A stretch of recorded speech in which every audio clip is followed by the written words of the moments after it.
ہر قسم کی عبادت صرف اللہ کے لیے کرنا، یہ توحید الوہیت ہے۔ اب یہاں عبادت کا مطلب کیا ہے؟ عبادت کا لغوی معنی یعنی لغت میں ڈکشنری کے اندر کیا ہوتا ہے؟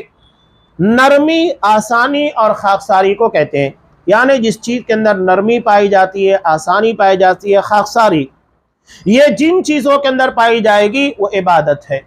یہ لغوی اعتبار سے ڈکشنری کے اندر اس کا معنی بیان کیا گیا ہے۔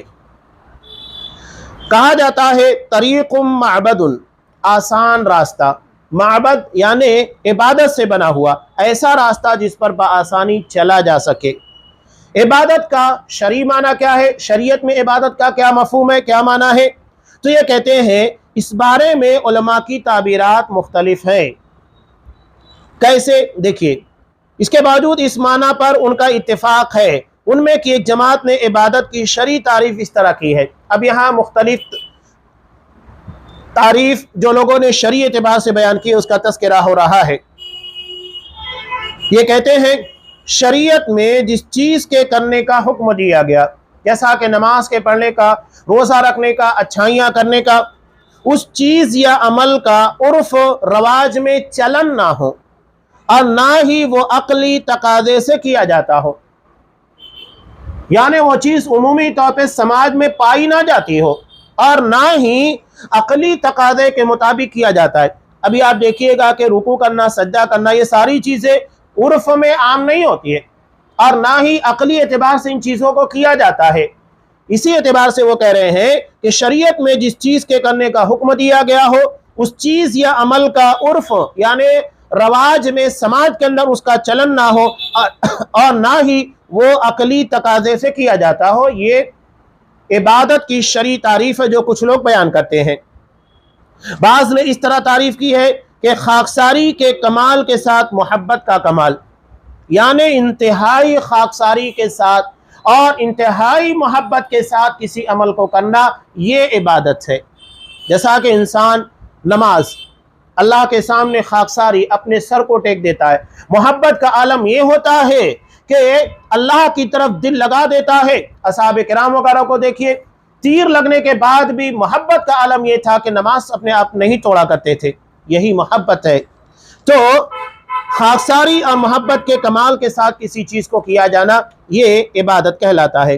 علامہ ابن قیم رحمۃ اللہ علیہ بیان کرتے ہیں کہ رحمان کی عبادت اس کے محبت کے کمال کے ساتھ، رحمان کی عبادت اس کی محبت کے کمال کے ساتھ بندہ خاکساری سے کرتا ہے، یہ عبادت ہے۔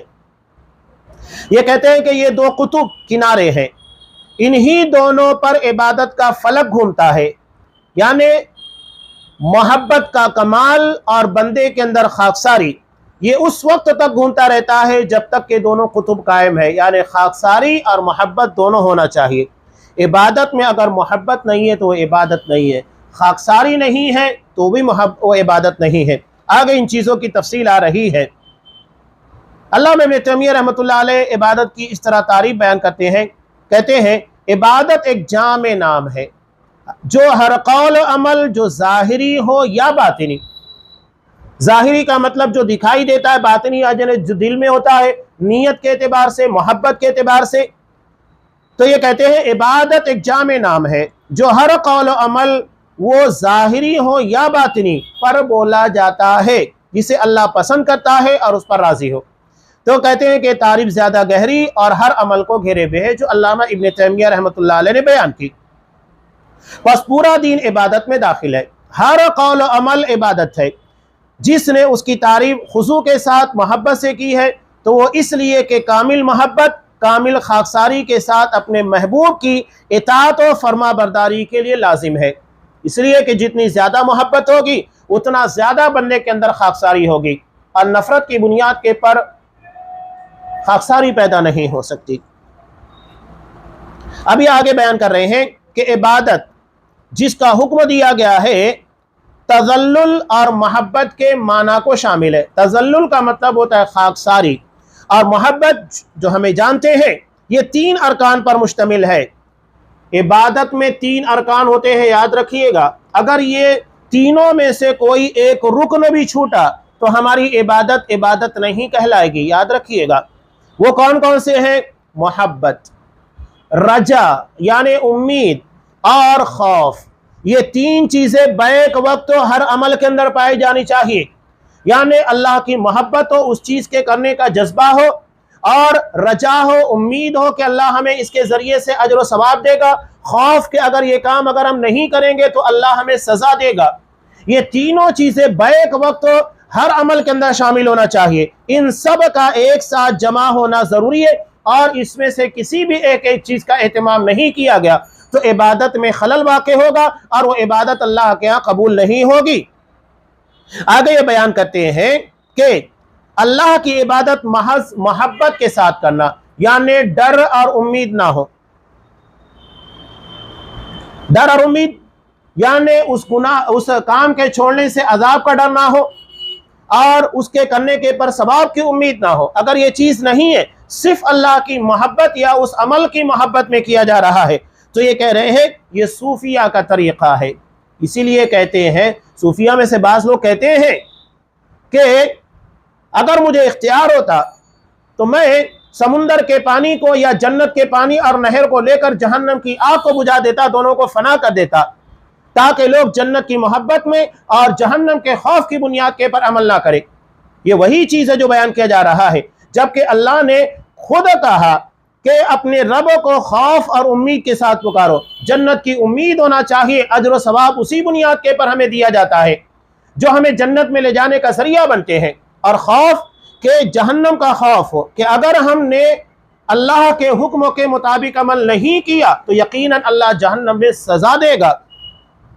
تو یہ کہتے ہیں اللہ کی عبادت محض محبت کے ساتھ کرنا یہ صوفیہ کا طریقہ ہے۔ اس کی عبادت صرف رجا یعنی امید کے ساتھ کرنا کہ اللہ ثواب دے گا، اس کی بنیاد کے پر جنت ملے گی، تو یہ مرجیہ کا طریقہ ہے، جو کہ ایک گمراہ فرقہ تھا، جو صرف یہ مانتا تھا کہ اللہ سے امید رکھو، جہنم سے ڈر نہیں ہونا چاہیے۔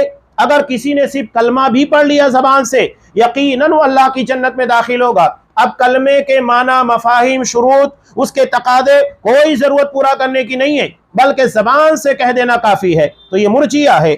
اور محض خوف کے ساتھ عبادت کرنا خوارج کا طریقہ ہے۔ اسلام میں سب سے پہلے نکلنے والا فرقہ خوارج کا تھا۔ خارج کا مطلب ہی ہوتا ہے نکل جانے والا، اسلام سے باہر۔ ان لوگوں کے ہاں اگر کوئی گناہ چھوٹا سا بھی کرتا ہے یا کسی کبیرہ گناہ کو انجام دیتا ہے، وہ خارج عن الملہ ہے، وہ مسلمان ہی نہیں، جبکہ یہ اہل سنت والجماعت کے عقیدے کے خلاف ہے۔ سلف اس عقیدے کو نہیں مانتے۔ اصحاب کرام میں سے بھی بعض سے انجانے میں بڑے بڑے گناہ ہوئے، لیکن توبہ کی، اللہ نے معاف کر دیا۔ 3 لوگوں کا توبہ کا تذکرہ خود سورہ توبہ کے اندر اللہ نے کیا کہ جو جنگ میں پیچھے رہ گئے تھے، بڑا گناہ تھا، سستی لاپرواہی کی بنیاد پر اللہ نے ان کی توبہ کو قبول کیا۔ اب بتائیے کہ اگر وہ چیز بڑا گناہ تھی اور اس کی بنیاد کے پر وہ خارج عن الملہ ہو گئے تو ان کی توبہ اللہ نے کیسے قبول کی؟ تو یہ عبارت جو یہاں بیان کی ہے صاحب کتاب نے بہت اہمیت رکھتی ہے۔ اس عبارت کو یاد رکھیے گا، یہ بہت اہم نقطہ ہے کہ اللہ کی عبادت محض محبت کے ساتھ کرنا یہ صوفیہ کا طریقہ ہے۔ اس کی عبادت صرف امید کے ساتھ کرنا مرجیہ کا طریقہ ہے، اور صرف خوف کی بنیاد کے پر کرنا خوارج کا طریقہ ہے۔ ہمیں ان سارے طریقوں سے محفوظ رہنا ہے۔ اللہ نے عبادت کے لیے ہی دراصل ہمیں پیدا کیا ہے۔ ابھی عبادت کی اقسام اور اس کی ساری قسمیں اور اس کی تفصیل ہے جو انشاءاللہ آئندہ درس میں بیان کی جائے گی۔ اللہ تبارک و تعالیٰ سے دعا ہے کہ پروردگار ان ساری چیزوں کو اچھے طریقے سے سمجھنے کی توفیق دے، تاکہ ہماری ایمان کی بنیادیں مضبوط ہو سکے، اور اس کی جو بھی مبادیات ہیں، جزئیات ہیں، ان ساری چیزوں کا اچھا گہرا علم عطا فرما، اور اس کی بنیاد کے پر ہمارے ایمان کو، ہمارے عقیدے کو مضبوط کر، اور عمل کے اندر صالحیت عطا فرما۔ آمین۔ وآخر دعوانا ان الحمدللہ رب العالمین۔